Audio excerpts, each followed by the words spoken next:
Seguimos aquí en su programa Conclusiones. Hoy vamos a hablar con una persona con una vasta experiencia, con un experto en todo lo que es el sector movilidad, transporte y tránsito en la República Dominicana, y en estos momentos es el secretario justamente de esa Secretaría de Transporte de la Fuerza del Pueblo. Nos referimos a nuestro amigo, una persona que estimamos mucho por el seguimiento que le hemos dado a su vida como profesional en el área. Nos referimos a Germán Peña Guadalupe, y con él vamos a tratar temas puntuales de todo lo que es el tránsito en la República Dominicana. Muy buenas noches, Germán. ¿Cómo tú estás, hermano? Buenas noches, distinguido comunicador. Un placer compartir este importante espacio con usted, el cual realmente lo vemos en todas las ocasiones. Bien, bien, Germán. Vamos a entrar de lleno para aprovechar el tiempo que nos has dedicado a nosotros en esta noche. ¿Cree usted que con las nuevas medidas implementadas a través de la estrategia integral de gestión de tránsito para el Gran Santo Domingo, el problema del caos vehicular en esta parte del país va a tener resultado? Bueno, no va a tener un resultado, yo diría, muy notorio. Podría, yo diría, verse pequeñas posibilidades de que esto tenga resultado. Y lo digo porque hay una serie de elementos que no fueron planteados por esta comisión gubernamental, sobre todo porque las cosas nodales, las más importantes, no la tomaron en cuenta. Sí. Eso puede descongestionar el casco urbano del Gran Santo Domingo si no se toman las medidas de sacar de circulación miles de chatarras que están circulando por las calles. Tampoco sin haber construido los parqueos necesarios para que los vehículos que se estacionan en lugares inapropiados, que no están destinados para el parqueo o estacionamiento vehicular, pues puedan ser alojados. Eso quiere decir que entonces se necesitan crear parqueos o estacionamientos, que dicho sea de paso, solo se está construyendo uno en la feria, cuando se ha determinado que se necesitan más de 5 parqueos o estacionamientos. Pero también hay que tomar en cuenta que al casco urbano ingresan todos los días aproximadamente 3.000 unidades de buses, entiéndase autobuses, microbuses y minibuses. Esa gente que vienen en esos medios de transporte, necesitan tener lugares apropiados para poder llegar a su destino. Y para eso entonces hay que construir esas terminales que ya les he señalado. Esas son partes, pero además hay que educar a la población. Si no se educa a la población, incluyendo los peatones, para que el peatón sepa cuándo debe cruzar una calle y cuándo no. Pero a los choferes o conductores también hay que educarlo.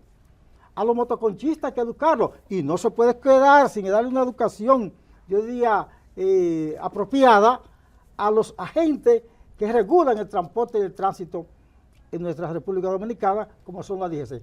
De manera que son asuntos fundamentales. Hay otros, pero le dije a usted lo que son fundamentales a nuestro humilde entender. Bien, Germán, con tu experiencia, tanto en la administración pública como en el área de transporte, y justamente tiene la responsabilidad de plantear políticas, ¿verdad?, recomendadas por la Fuerza del Pueblo, para que los gobiernos, porque tengo entendido que ustedes están haciendo una oposición constructiva, ¿verdad?, Ciertamente. proponiendo soluciones. Dentro de esa Secretaría de Transporte, ¿cuál es la opinión que ustedes tienen en relación a este tema? Hay un decreto que crea lo que se llama Gabinete de Transporte. En tu opinión, ¿esto viene a sustituir el Consejo de Dirección del Intran y no es entonces un choque? Porque hay una ley y la ley está por encima de un decreto. ¿Cómo se explica eso? Ciertamente, mire, la jerarquía de las normas legales en nuestro país establecen que la ley fundamental es la Constitución. Después de la Constitución vienen las leyes, diferentes tipos de leyes. Sí. Después de las leyes, entonces vienen los decretos, las resoluciones, ese tipo de cosas. Si hay una ley que establece una determinada acción dentro del ámbito... O entidad, ¿verdad? O en entidad, este caso, la 63-17. 63-17, que regula el transporte, la movilidad y el tránsito. Si se dicta un decreto, bueno, para que no haya nada, se podría coger, pero realmente no sustituye lo que dice la ley.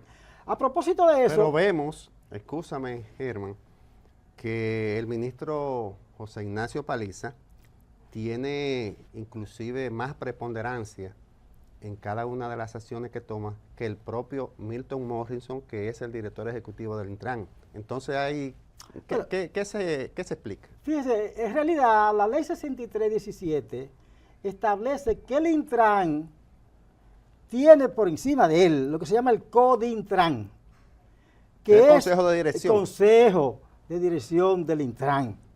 Ese Consejo de Dirección del Intran está conformado por varios ministros, entre los cuales no está el de la presidencia.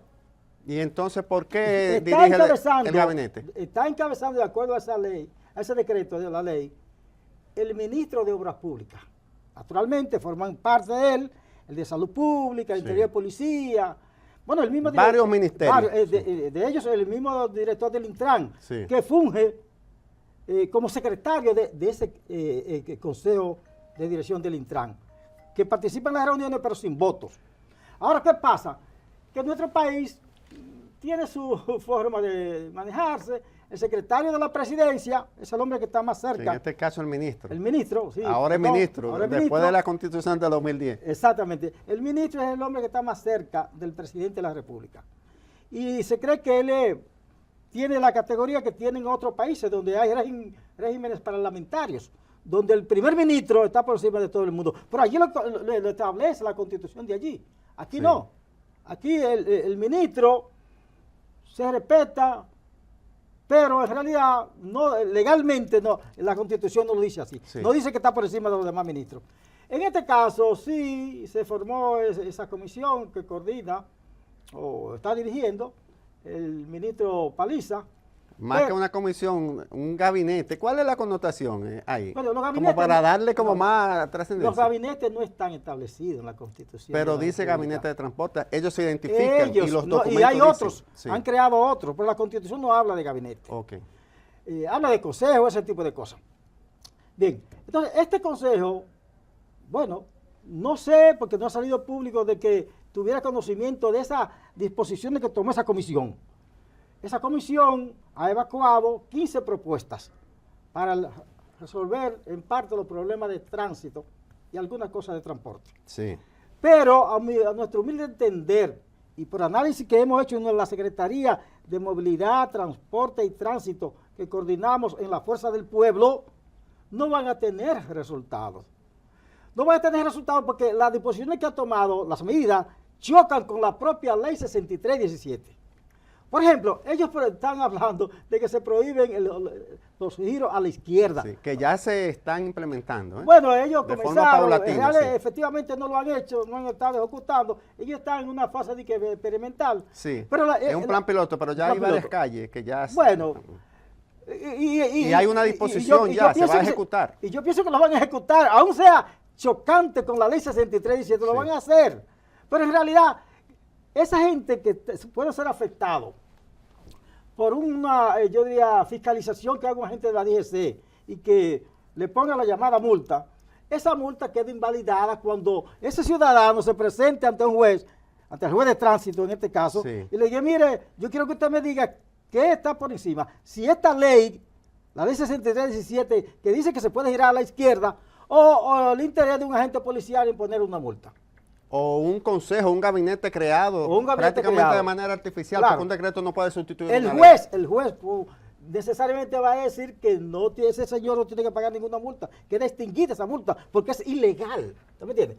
Pero estamos en un país donde todo se da, porque no es la primera vez que los funcionarios del gobierno violan la ley. Bueno, el presidente de la República comenzó cuando nombró en su primer cuatrenio un abogado, colega nuestro, lo nombró como director del INAPA, cuando la ley orgánica del INAPA establecía, que tenía que tener la calidad de ingeniero un técnico con de especialidad en hidráulica. en hidráulica. Sin embargo, ahí está él. Creo que hicieron un mamotreto de la ley Sí. y regularizaron eso. De manera que en esto de transporte, naturalmente, nosotros sabemos que la situación que confronta el transporte necesita de medidas, pero medidas que sean puntuales. Sí, No es verdad que sin tomar las medidas que yo le acabo de decir, de las terminales, de la deschatarrización, Sí. la educación a los peatones, se va a resolver el problema.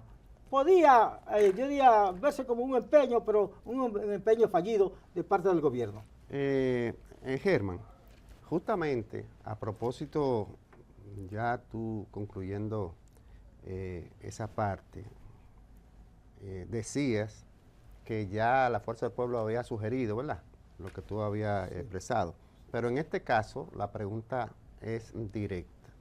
¿Cómo enfrentará la Fuerza del Pueblo la crisis de movilidad y seguridad vial en República Dominicana, teniendo uno ya experiencia y uno como ciudadano del Gran Santo Domingo, que en las naciones desarrolladas o mínimamente desarrolladas se da un enfoque primordial a lo que es el transporte colectivo para tratar de sacar vehículos de circulación y disminuir el caos?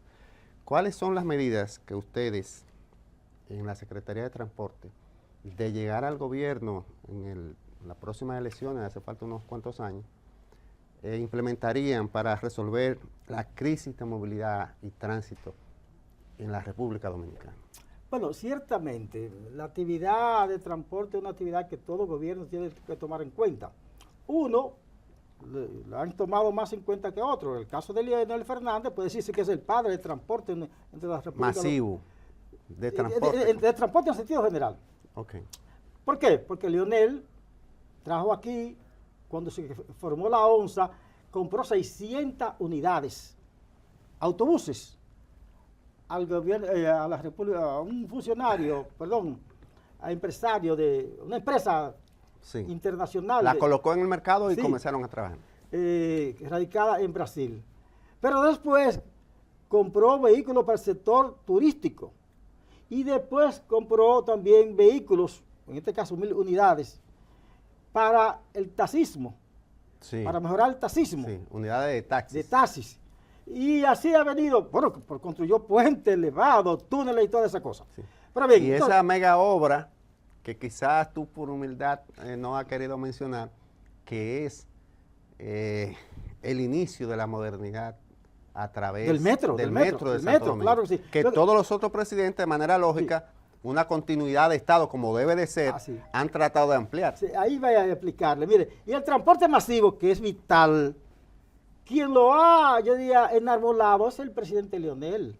Leonel creó la ONSA, que ya le dije, sí, el metro, y naturalmente tiene planes que ya están en proyecto para el próximo gobierno, que a mi entender comenzará en el 2028, de crear un tren de carga y pasajero, desde que parta desde Jaina, sí, hasta Montecristi. Esos son estudios que ya lo tienen realizado. Eso va a tener un impacto económico tremendo, en la producción nacional extraordinario. Extraordinario, tremendo. Sí. De manera que nosotros sí tenemos los planes concretos para resolver los problemas de tránsito y transporte en nuestra República Dominicana. Naturalmente, la población también tiene que cambiar. La población debe ir acomodándose a las cosas que realmente tengan razón de ser. Nuestros ciudadanos tienen, en este caso, entrando en una vertiente de la que plantean los 15 puntos, que la gente tiene que entender que las aceras son para transitar los peatones, que los frentes de las casas y establecimientos comerciales no pueden ser ocupados por vehículos, yo diría, de gente que no tiene la función o la necesidad de que estén ahí. Sí. La gente tiene que saber en dónde debe abordar un vehículo, una guagua o algo así. De manera que esas son cosas que hay que hacer. Pero esa del transporte masivo es porque el transporte masivo le da la facilidad a la ciudadanía de trasladarse de un lugar a otro, pero a la vez le permite al gobierno de reducir gastos. Sí. Es lo mismo que un bus que trabaja con gasoil y muchas veces con gas natural, a cientos de vehículos que estén transitando con gas y también con gasolina, no es lo Sí, mismo.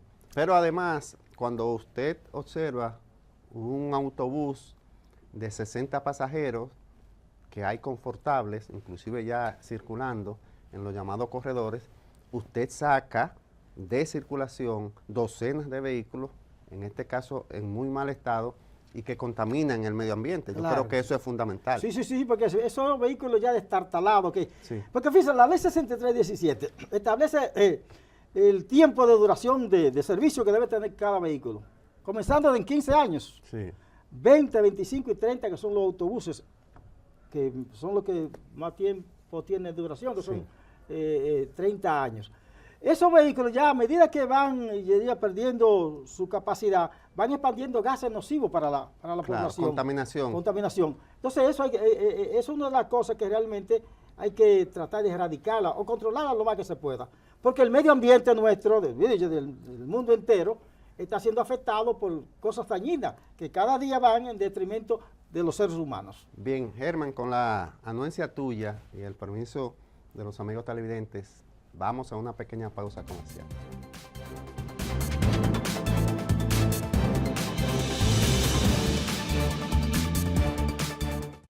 Seguimos conversando con nuestro distinguido, con nuestro amigo Germán Peña Guadalupe, que es el titular de la Secretaría de Transporte de la Fuerza del Pueblo. Germán, aprovechando tu participación como experto en el tema, yo tengo una pregunta que me viene martillando hace mucho tiempo.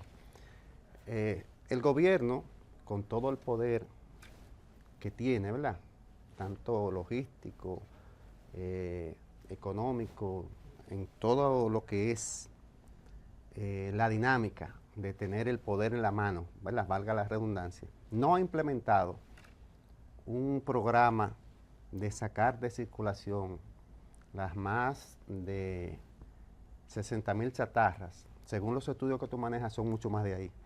Y hay un empresario del transporte o un sindicalista, William Pérez Figuereo, que ha propuesto, y ya de manera privada, iniciar ese programa que él llama Programa Chatarra Cero.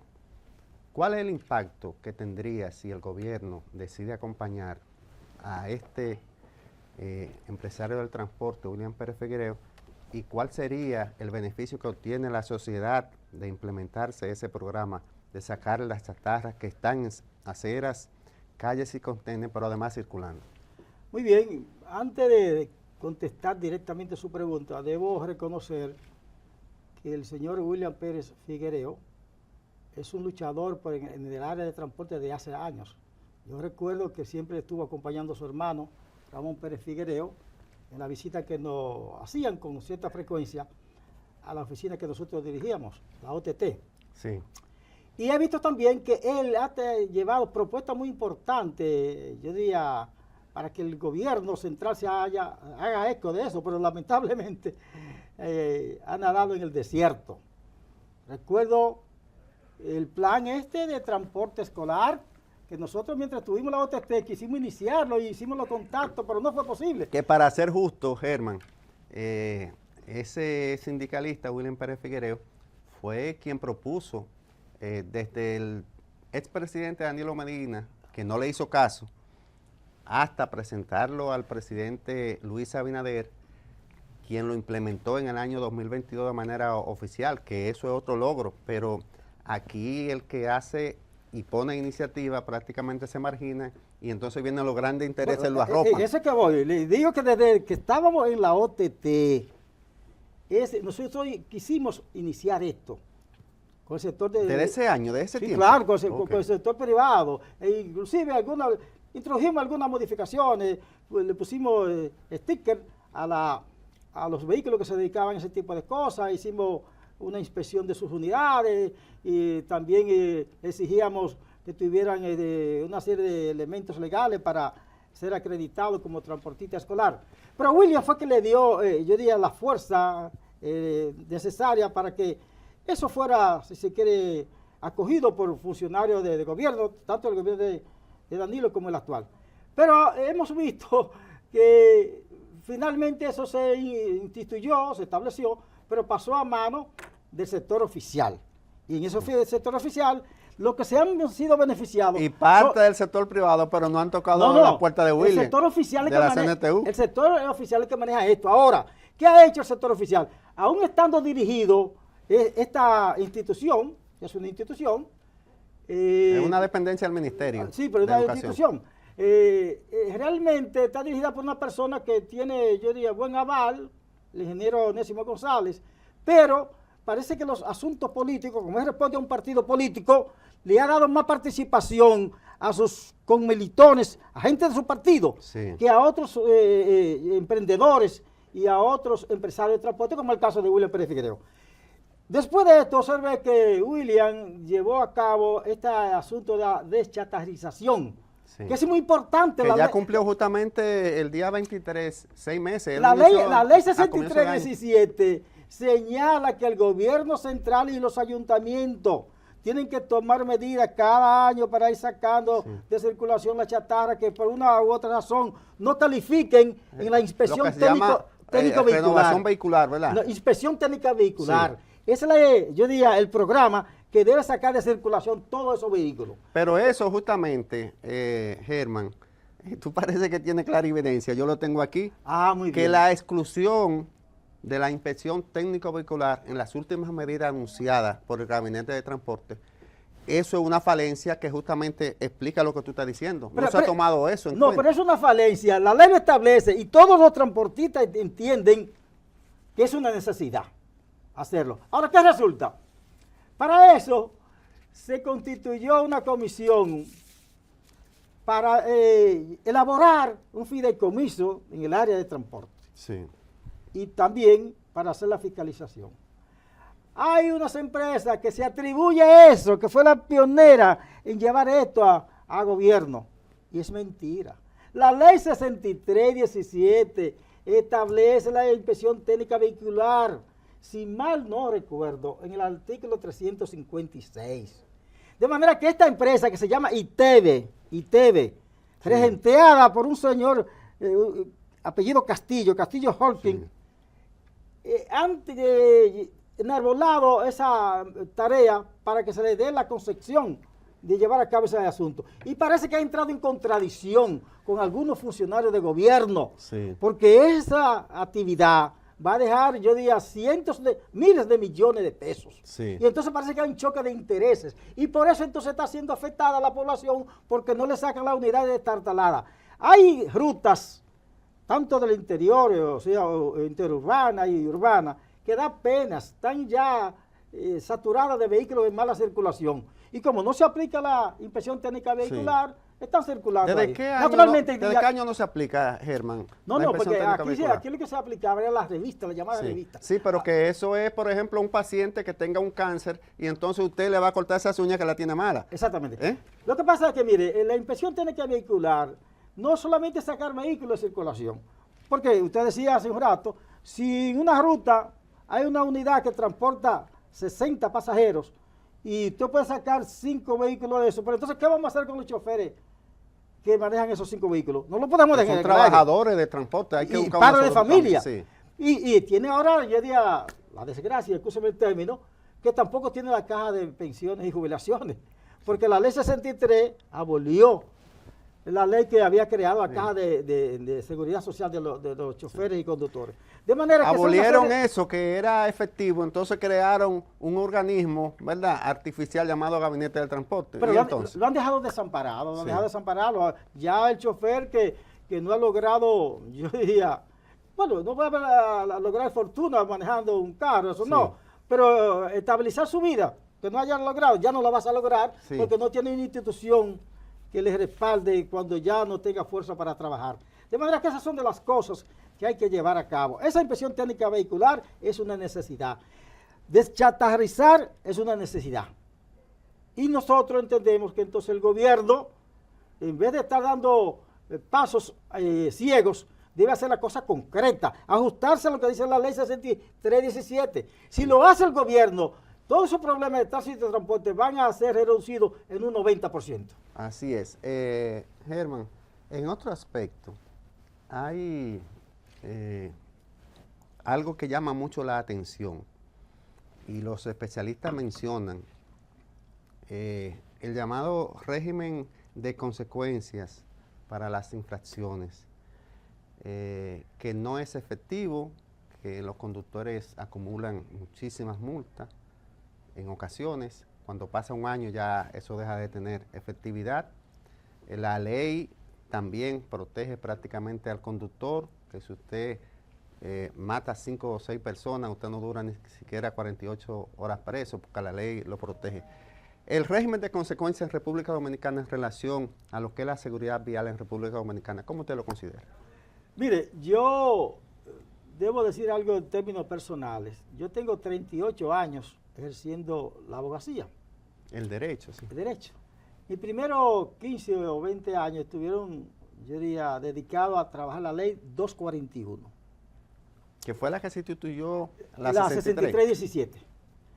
Y en esa ley había multas de 50, 75 y 100 pesos. Porque fue una ley que surgió, se elaboró, entró en vigencia en el año 67 y desapareció en el año 2017, duró 60 años. Sí. Tenía que ser así, estaba desfasada. Entonces, esta ley 6317 establece la multa menor que tiene es de un salario mínimo de lo del Estado Dominicano. Que hay varios salarios mínimos. Bueno, ¿Cómo se entiende? Dice la ley vigente. ¿Cómo ambiguo? Perdón, el salario vigente en el Estado. Ok. La menor, que creo que es de 15,000 pesos. O sea, desde 100 pesos, 50, 75 y quizás algunos 300. En términos relativos fue un aumento, ¿verdad? Fue un aumento, tiene 15,000 pesos. Ahora, ¿qué resulta? Ya se sabe que para asuntos cuando haya fallecido, muerte, la ley establece que son 3 años el máximo. Pero son 3 años si no hay otras circunstancias que agraven la situación. Si una persona conduce un vehículo y comete un acto con ese vehículo que se determina que no fue por su negligencia, porque la ley establece la negligencia, sino que fue a propósito, como se dice, como dice la gente. Sí, a priori, premeditado. No son 3 años, son más. Naturalmente eso depende del abogado que defienda ese caso. Los tecnicismos legales no permiten que ningún conductor que haya causado muerte que yo conozca esté ni siquiera un año preso. Bueno, porque los abogados también buscan la forma de sacar de prisión a esa persona.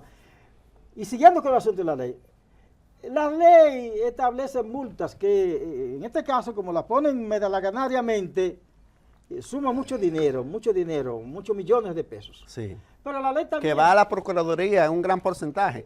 La ley establece... Y al entrar le llega como una migajita. El 75% del monto de los recaudados anualmente por la ley van a la Procuraduría y el 25% al Intran. Pero es inconcebible, debe ser lo contrario, No, porque quien aplica las políticas para un buen tránsito debe ser el Intran. Claro que sí. ¿Y claro entonces? Que sí. La propia ley establece en uno de sus artículos que tanto la Procuraduría como el Intran elaborarán campaña para evitar accidentes, ese tipo de cosas. Y hasta ahora no se ha visto que han gastado un centavo en esto. Sí. De manera que esas son de las cosas que realmente deberían tratar de hacer cumplir las autoridades de gobierno y no lo están haciendo. Bien, ya para concluir este espacio, este tiempo de entrevista, que lamentablemente el tiempo pasa muy rápido, Germán. ¿Qué valoración usted, como experto en la materia, le da al director del Intran en su función después de sustituir a Hugo Veras? Me refiero al ingeniero Milton Morrison.